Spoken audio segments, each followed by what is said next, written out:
This is Garrett Fry, and I am the cemetery sequence lead for 3D digital map painting. And I'm going to be giving you the shot brief for 1242. So let's go ahead and take a look at the shot. Starts off on the left and pans towards the right and settles on this gravestone in the center of frame. What you're going to need to do as the map painter is to replace this gravestone with something a bit more interesting.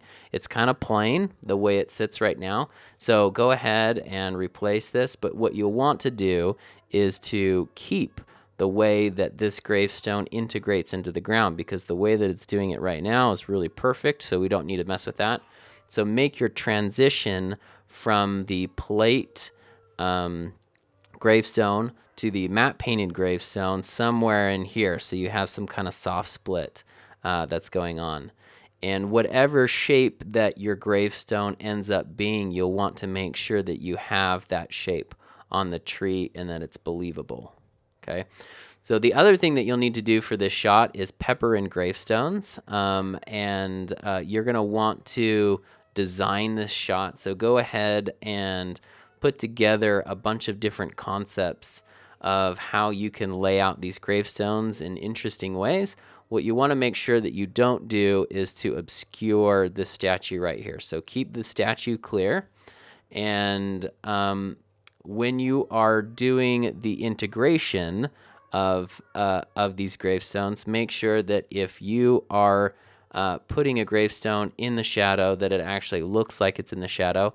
And you can go ahead and look at the gravestone here on the plate. That's a perfect reference. So go ahead and match that. And then this is great reference for something that sits in the light. So it has a light side and it has a shadow side. And so you know exactly your light side should look exactly like this, and your dark side should look exactly like this.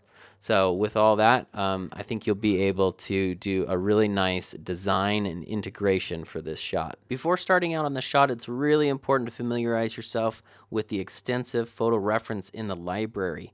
It is worthwhile to do quick matte painting concepts so you can start to understand what kind of photography works for what particular situation. Also, make sure you're utilizing the asset library, especially for those shots that require continuity between environments. These assets can be a huge help, and remember that every asset has high resolution photography, so if the asset is not high enough resolution when rendered, you can overlay it with photography.